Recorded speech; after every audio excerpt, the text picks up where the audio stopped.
Species हमको मिल गई। अरे ये तो उसकी तरह दिख रही है, चलो एक काम करते हैं, इसकी तरह हमारे पास कौन सी स्पीशीज दिखती है, हाँ ये दिखती है। तो ये स्पीशीज का हम क्या निकालेंगे, डीएनए, और इसमें अगर और इसका निकालेंगे और दोनों को हम कंपेयर करेंगे, दोनों को कोड को कंपेयर करेंगे, फिर हम देखेंगे इसमें सिमिलरिटी क्या है, इसमें डिफरेंस क्या है। तो जब देखेंगे सिमिलरिटी है तो इसको इसमें, मतलब जहां पे भी आप सोच भी नहीं सकते कि यहाँ पे कोई भी जीवित रह सकता है, वहां पे भी आर्किया भांगड़ा करता है, वहां पे भी आर्किया इजीली अपनी लाइफ जीता है, अपनी पूरी लाइफ प्रोसेस उसके वहां चलते हैं।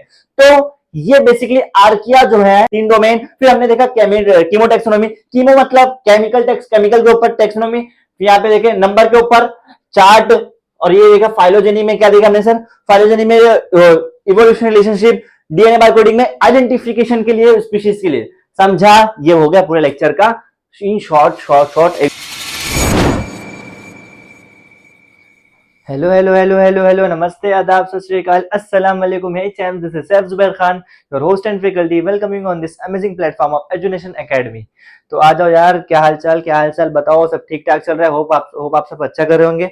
और हमने शुरुआत कर दी है सर आपके बायो के सेकंड लेसन की, जिसमें सेकंड लेसन में हमने एक लेक्चर इसका ऑलरेडी देख चुका है, जिसमें हमने इसमें सारे इंट्रोडक्शन देखे हैं, टेक्सोनॉमी क्या होता है, सिस्टमैटिक्स क्या होता है, सबने लास्ट लेक्चर में कवर कर लिया, ऊपर मतलब बेसिक नहीं, अच्छे से कवर किया, तबीयत से ठीक ठाक। ठीक है, आज हम उसके और आगे की बात करेंगे सर। जब हमने इसके ऊपर सिस्टमैटिक्स देखा था, तो सिस्टमैटिक्स में हमने ये देखा सर कि सिस्टमैटिक्स बेसिकली ये एक चीज होती है, बेसिकली एक आपको स्टडी करने का एक तरीका होता है, जिसमें आप जो n नंबर ऑफ स्पीशीज है उसको आप एक सिस्टम से लाके एक अच्छे से पूरा स्टडी कर सकते हो। जिसमें हमने टेक्सोनॉमी भी देखा था, टेक्सोनॉमी में हमने देखा कि अरेंजमेंट करना होता है, चीजों का अरेंजमेंट करना होता है एक रूल के हिसाब से, तो उसको बोलते हैं टेक्सोनॉमी। तो अब उसके आगे बढ़ेंगे सर। अब जब मैं टेक्सोनॉमी की बात कर रहा हूं, तो टेक्सोनॉमी एक बहुत बड़ा टर्म है, जिसमें आप उसमें टेक्सोनॉमी एक मतलब एक सिंगल स्टेप नहीं है, एक बहुत सारा हायरार्की बोलते हैं इसमें। हायरार्की मतलब मल्टीपल स्टेप है, उसमें एक स्टेप नहीं है, बहुत सारे स्टेप में चीजों को क्लासिफाई करके लाया गया है, जिसमें हम पढ़ेंगे आगे, अभी नेक्स्ट हमारा नेक्स्ट लेक्चर में होपफुली आएगा। क्या आएगा इसमें, किंगडम पढ़ेंगे, स्पीशीज पढ़ेंगे, फाइलम पढ़ेंगे, किंगडम, फाइलम, स्पीशीज, जीनस और ऑर्डर, फैमिली, सब जितना भी ये सारी चीज, ये सब हम पढ़ेंगे नेक्स्ट लेक्चर में।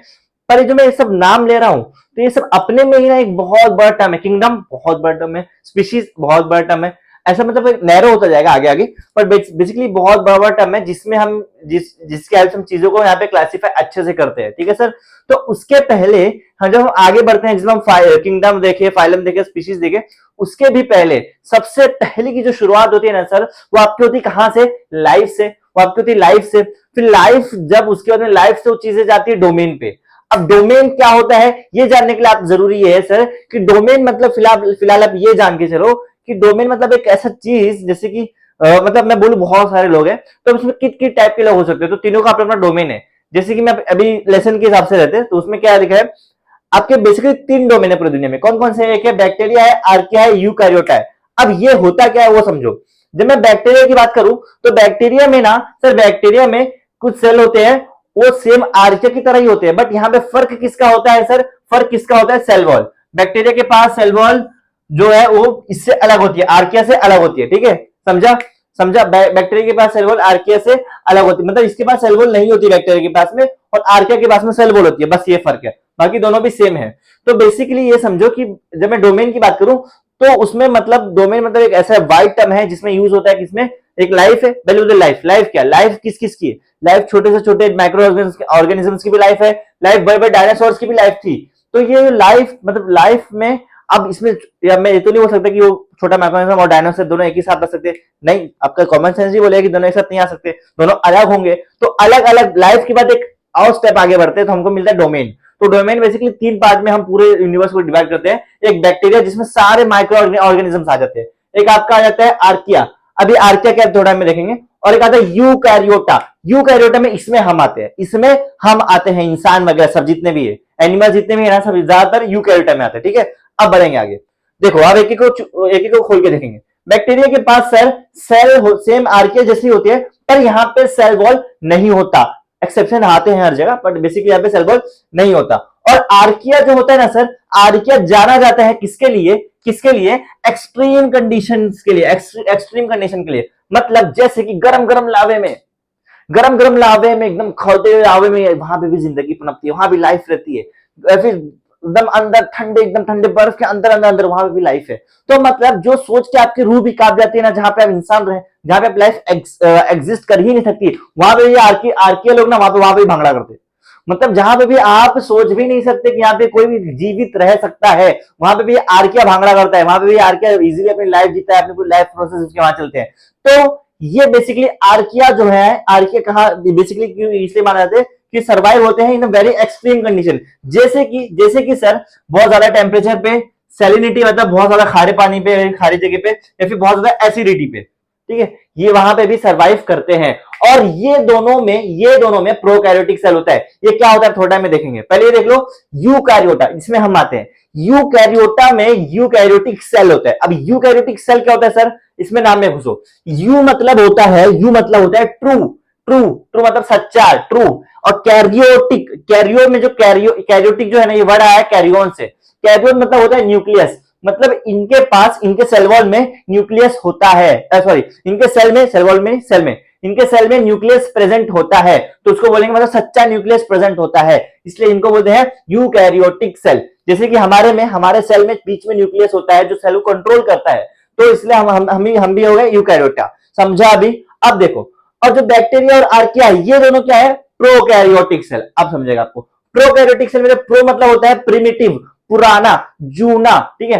कैरियन मतलब वही न्यूक्लियस, मतलब इनमें जो न्यूक्लियस है वेल डिफाइन नहीं होता, न्यूक्लियस सही से होता ही नहीं है, समझा? तो उसको बोलते हैं प्रोकैरियोटिक सेल। तो बैक्टीरिया आर्किया में प्रोकैरियोटिक सेल, ये अपना यूकैरियोटिक अलग से आता है। और एक बात और, जब हम और आगे जाते रहेंगे तो हमको मालूम पड़ेगा सर बैक्टीरिया, आर्किया, यूकैरियोटा, ये सब बहुत पहले मिलियंस ऑफ ईयर्स अगो, इनका जो एंसेस्टर था वो कॉमन था। इनका एंसेस्टर जो था वो कॉमन था सर, इनका कॉमन एंसेस्टर था सबका, समझा? अभी हम याद करो लास्ट लेक्चर में मैंने कहां पे एंड किया था, लास्ट लेक्चर में मैंने कहां पे एंड किया था, फाइलोजेनेटिक, याद आया?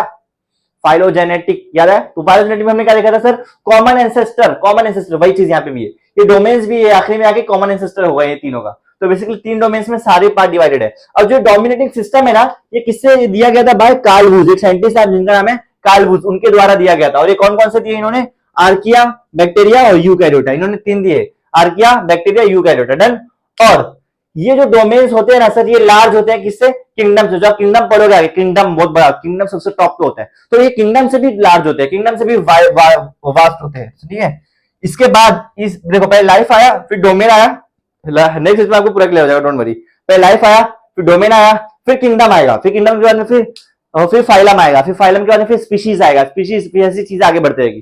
तो बेसिकली पहले क्या है? लाइफ, डोमेन, फिर किंगडम। तो वही लिखा है कि किंगडम जो तीनों डोमेन से, ये किंगडम से बड़े हैं सिस्टम ऑफ क्लासिफिकेशन में। डन यहां तक क्लियर? अब बढ़ते हैं आगे की तरफ से। अब बढ़ो, टेक्सोनॉमी का मतलब यहां पे आपको मालूम होना चाहिए। टेक्सोनॉमी मैंने बता दिया था, एक रेगुलर अरेंजमेंट, मतलब एक रेगुलर अरेंज करते हैं चीजों को हमको स्टडी करने के लिए। तो टेक्सोनॉमी कुछ टाइप्स की होती है, जैसे कि सर पहले जो टाइप है आपका कीमोटेक्सोनॉमी। कीमोटेक्सोनॉमी, कभी भी साइंस में आपको जहां पे भी कीमो आ जाए, तो कीमो जब भी ऐसा, तो कीमो मतलब क्या होता है? कीमो मतलब होता है केमिकल। अब केमिकल मतलब सुनने में ये नहीं कि केमिकल का अजीब लग रहा है, केमिकल मतलब जो पानी पीते हो वो भी केमिकल है, H2O केमिकल है, आपके बॉडी में जितने भी एंटीबॉडी रिएक्शंस होते हैं सब केमिकल है। तो ये केमिकल मतलब वो नहीं, वो उस टाइप का केमिकल, नेगेटिव इमेज बनाया गया, डोंट वरी, आप साइंस स्टूडेंट हो। तो कीमोटेक्सोनॉमी मतलब ये बेस होता है किसमें सर? ये इसमें टेक्सोनॉमिकली हम चीजों को अरेंज करते हैं on the basis of chemical, on the basis of chemical. अब क्या केमिकल, डायरेक्ट वो समझो पहले। ये मेथड है बायोलॉजिकल क्लासिफिकेशन का, किसके ऊपर बेस्ड सर? सिमिलैरिटी और डिसिमिलैरिटी, मैंने बताया था ये। तो सिमिलर लोग सबको एक साथ रख देंगे, डिसिमिलर उनको अलग अलग कर देंगे, ऐसे हम चीजों को क्लासिफाई करते थे, याद करो क्लासिफिकेशन हमने देखा था। तो सिमिलर और डिसिमिलैरिटी इसमें देखेंगे, और किसमें, किसके द्वारा?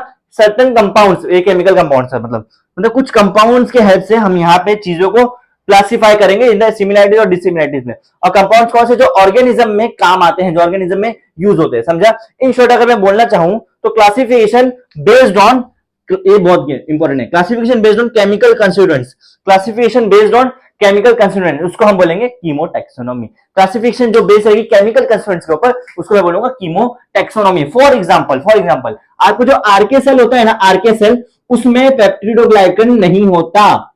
पेप्टिडोग्लाइकन मतलब एक ऐसा कंपाउंड है जो सेल वॉल में बेसिकली प्रेजेंट होता है, ठीक है। ये आर्किया में नहीं होता, जबकि सर प्रोकैरिया में होता है। मतलब ये इसमें डिसिमिलैरिटी दिख गई, डिसिमिलैरिटी दिखी। अब आप इसके बेसिस पे इसको क्लासिफाई कर सकते हो, समझा अभी? तो इसलिए अब ये क्या है, केमिकल है, पेप्टिडोग्लाइकन एक टाइप का केमिकल है, तो हमने केमिकल के बेस पे चीजों को क्लासिफाई कर दिया। बस यही होता है आपका केमिकल टेक्सोनॉमी। क्लियर यहाँ पे? क्लियर क्लियर यहाँ पे? और जो आपका यूकैरियोटा है ना, यूकैरिया हो गया, फंगाई हो गया, सब में चिटनस सेल वॉल होता है। चिटनस एक सेल वॉल होता है, चिटनस होता है म्यूकस टाइप का स्ट्रक्चर होता है, चिटिन चिटिन करके, हाँ चिटिन से निकलता है। तो चिटनस सेल वॉल होता है किसमें? यूकैरिया फंगाई में। जबकि प्लांट्स के पास में सर सेल्यूलोजिक सेल वॉल होता है। यहाँ पे भी देखो डिसिमिलैरिटी दिख रही है दोनों में, किस में? यूकैरिया फंगाई और यूकैरिया फंगाई सिमिलर है, तो सिमिलर को एक साथ कर दिए, प्लांट्स है इसको अलग कर दिए। तो सिमिलरिटी और डिसिमिलरिटी को यूज करते हुए हमने चीजों को क्लासिफाई कर दिया। कैसे? उसमें सर यूकैरिया फंगाई के पास में चिटनस सेल वॉल है और प्लांट्स के पास में सेल्यूलोजिक सेल वॉल है।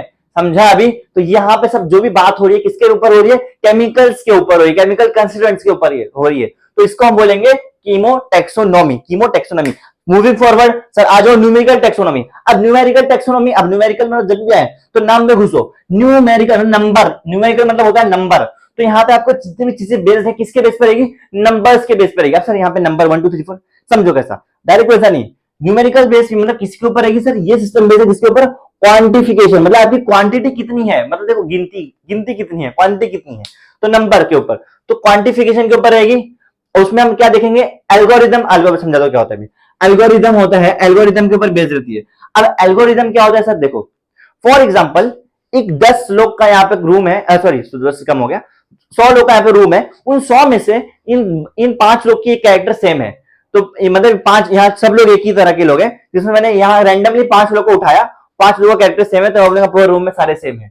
तो ये जो सिलेक्शन कर रहा हूं मैं, रैंडम सिलेक्शन, तो ये बेसिकली एक मेरे को आइडिया मिल जाएगा कि हाँ ये रूम में लोग ऐसे लोग हैं। फिर अगले रूम में गया वहां कुछ अलग कैरेक्टर्स मिले, अगले रूम में गया वहां कुछ अलग कैरेक्टर्स मिले। तो जो अलग अलग अलग अलग कैरेक्टर्स मिल रहे हैं, तो बेसिकली यहाँ पे सारे कैरेक्टर्स में इजीली क्लासिफाई कर सकता हूँ। बस कुछ लोगों को ही मैं वहां पे टेस्ट करके, कुछ लोगों को ही टेस्ट करके, मेरे को जरूरत नहीं सबको टेस्ट करते बैठू, कुछ लोगों को ही टेस्ट करके मैं यहाँ पे सबके इन्वायरमेंट बता सकता हूं।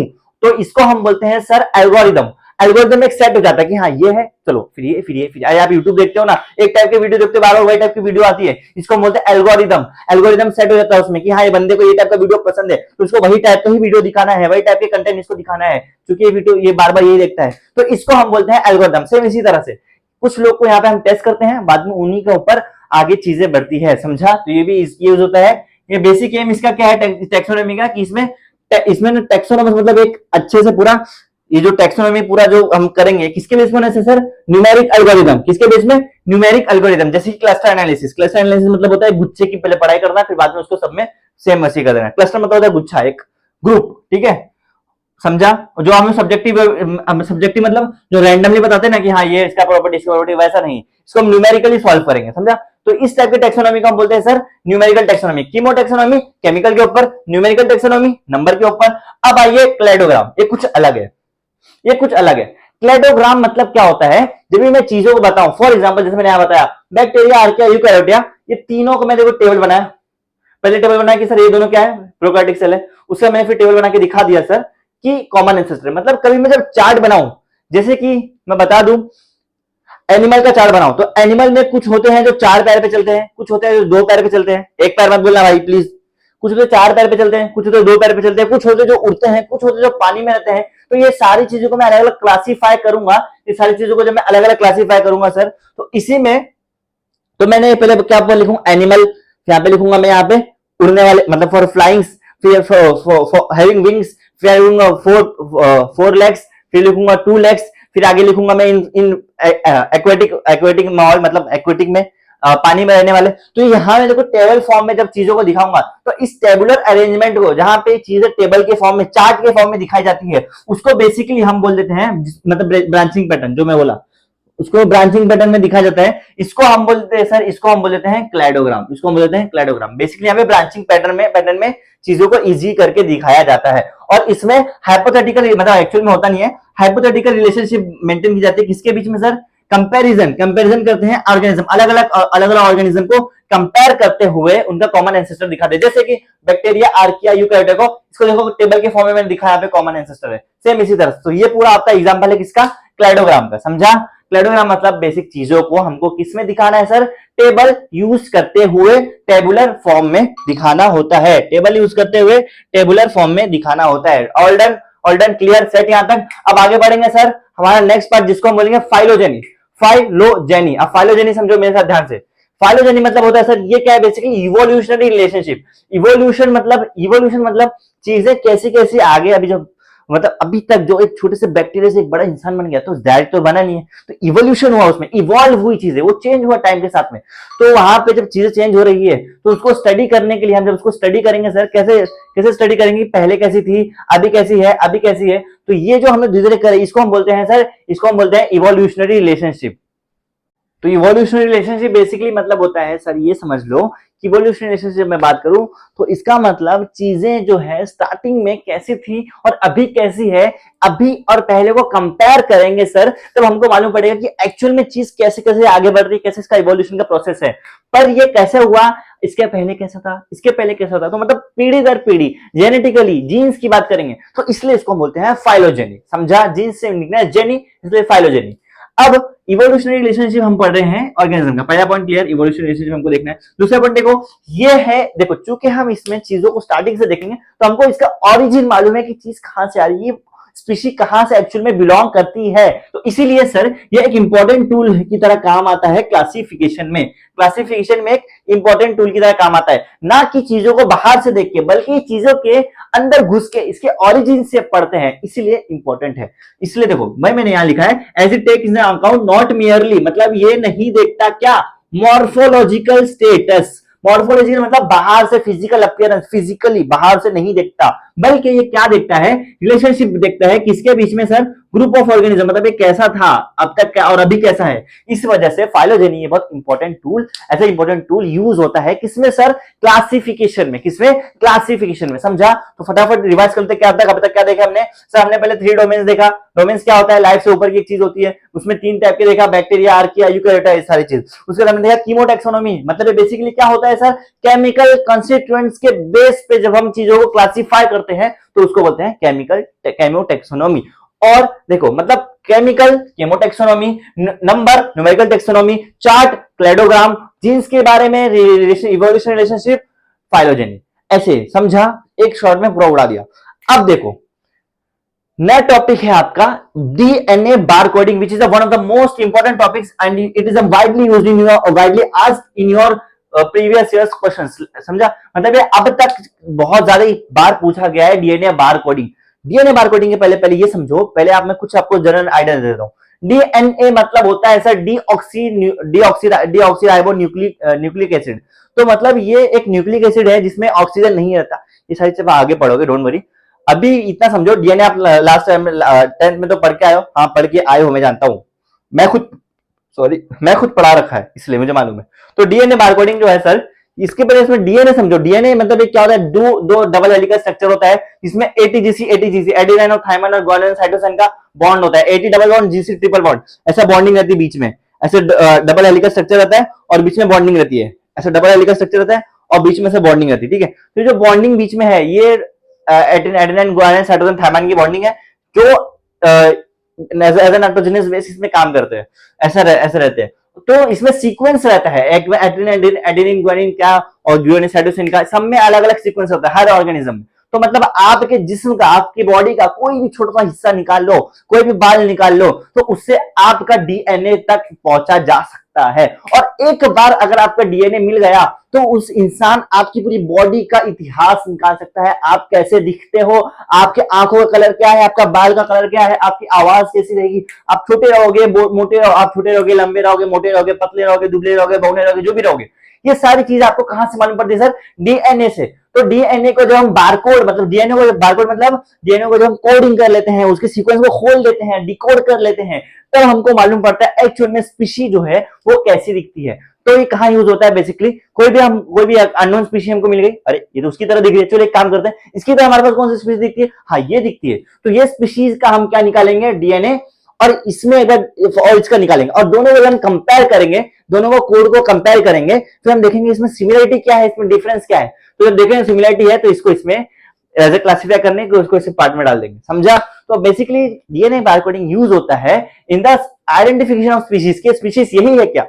तो बेसिकली जब स्पीशीज को आइडेंटिफाई करना हो तो उसमें डीएनए बारकोडिंग यूज होता है। अब आओ डिटेल में देखते क्या होता है। डीएनए बारकोडिंग जो है सर, ये नया मेथड है किसके लिए, आइडेंटिफिकेशन करने के लिए स्पीशीज का। अब तक हम चीजों को अरेंज कर रहे थे पढ़ने के लिए, पर यहाँ पे चीजों को, कोई नई चीज को आइडेंटिफाई करे कि एक्चुअल में क्या है, ठीक है।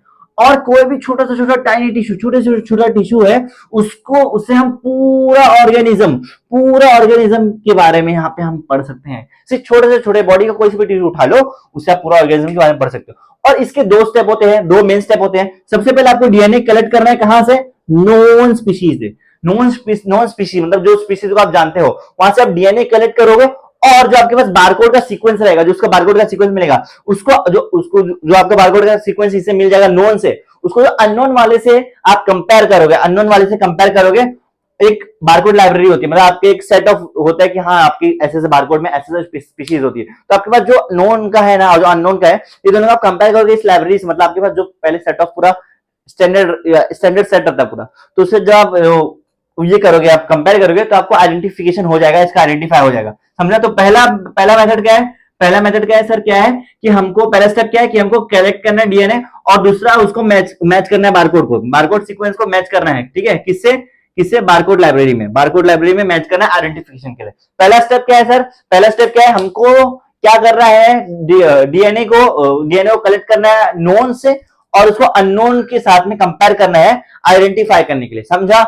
अब इसके बाद में सर इसका काम क्या है, इतनी मेहनत कर क्यों रहे हम लोग, ये बेसिकली काम किसका इसमें, जैसे कि आपको कोई भी ऐसे स्पीशीज जो अब तक एकदम खत्म लुप्त होने वाली है, पर आपको मिल गई एक स्पीशीज, उसका एक चीज मिल गया, पर आप उसको मालूम ही नहीं, आप इतनी रेयर है कि आपको मालूम ही नहीं, तो उसका आइडेंटिफाई कर सकते हो। तो इससे जब आइडेंटिफाई कर लोगे तो आप उस जो लुप्त होने स्पीशीज है उसको आप बचा सकते हो। तो इसलिए पहला यूज होता है सर प्रोटेक्ट करने के लिए, किसके लिए, एंडेंजर्ड स्पीशीज को, जो अभी खतरे में है उनको प्रोटेक्ट करने के लिए, ठीक है, पहला। दूसरा एप्लीकेशन, आप नेचुरल रिसोर्सेज को सेम वही चीज प्रिजर्व करने के लिए, नेचुरल रिसोर्सेज को प्रिजर्व करने के लिए। तीसरा, अभी जो जैसे कि मैंने बोला, स्पीशीज को आइडेंटिफाई करने के लिए, स्पीशीज को आइडेंटिफाई करने के लिए, समझा। तो ये है आपका डीएनए बारकोडिंग, इसके स्टेप्स और इसका एप्लीकेशन। समझ में आया क्या, बोल समझ में आया क्या, इजी है, एक बार देख ले अच्छे से पूरा, इजी है चीजें, इजी है, कोई हार्ड नहीं ना, इजी याद हो जाएगा, डोंट वरी। अब देखो बायो में ना इतने सारे थ्योरेटिकल चीजें हैं, तो सर थ्योरेटिकल चीजें में ध्यान लगता नहीं यार, पढ़ने में ध्यान नहीं लगता, कुछ समझ ही नहीं आता। चलो आज समझ गया, फिर क्या इसमें याद कैसे करेंगे, इसके लिए ना आप जब टेक्स्ट बुक भी रखना साथ में, एक बात हमेशा रखना, लोग क्या करते हैं फिजिक्स केमिस्ट्री की तरह इसको पढ़ते, ऐसा नहीं होता। बायो में ना आपको रीडिंग मस्ट है, यहाँ आप कितना भी पढ़ लो, आप लो टेक्स्ट बुक में आप अपने उंगली से अच्छे से रीड करो, ऐसा उंगली फेर के पूरा एक एक वर्ड को रीड करोगे ना, तो आपको चीजें ऐसी याद होगी, समझे। समझ में आया क्या, बोल समझा क्या, इजी है, इजी समझा। तो आज के लेक्चर में सर हमने बेसिकली क्या देखा, हमने देखा पहले 3 डोमेन, फिर हमने देखा कीमो टेक्सोनॉमी, कीमो मतलब केमिकल के ऊपर टेक्सोनॉमी, यहाँ पे देखे नंबर के ऊपर चार्ट, और ये देखा फाइलोजेनी में क्या देखा हमने सर, फाइलोजेनी में इवोल्यूशन रिलेशनशिप, डीएनए बारकोडिंग में आइडेंटिफिकेशन के लिए, स्पीशीज के लिए, समझा। ये हो गया पूरे लेक्चर का इन शॉर्ट एक झटके में रिवीजन। इजी है, तो आज के लेक्चर को अच्छे से पढ़ना है बेटा जी। और इसमें कुछ भी डाउट वगैरह है तो आपके लिए कमेंट सेक्शन ओपन है, आप अपने डाउट डाल सकते हो, और इसके नोट्स अपने हाथ से बनाना है, और टेक्स्ट बुक में अच्छे से रीडिंग करते हुए चलना है, क्लियर, ऑलराइट। तो आज के लिए इतना रखेंगे, that's it for today, thank you for watching the lecture, this is official sign off for my faculty. और रुक जा मत, इन केस आपको कुछ भी एक फिक्स पार्ट में डाउट हो तो आप उसका फोटो खींच के ये मेरे पर्सनल हैंडल पे भेज सकते हो, इंस्टा हैंडल है, हम यहाँ पे भी बातें कर सकते हैं इसके रिलेटेड में, ऑलराइट। फिर कोई भी आपको डाउट वगैरह है, पर्सनल क्वेश्चंस वगैरह, आप यहाँ पे, मेरे नहीं आपके रिलेटेड में, कि आप सर कैसा पढ़ना है, तो पर्सनल क्वेश्चंस वगैरह आप यहाँ पे पूछ सकते हो, हम यहाँ पे चिट चैटिंग करके, चिट चैटिंग मतलब स्टडी के रिलेटेड, समझा। तो ऑलराइट, आज के लिए इतना रखेंगे, that's it for today, thank you for watching the lecture, this is official sign off for my faculty, keep learning, keep going, thank you.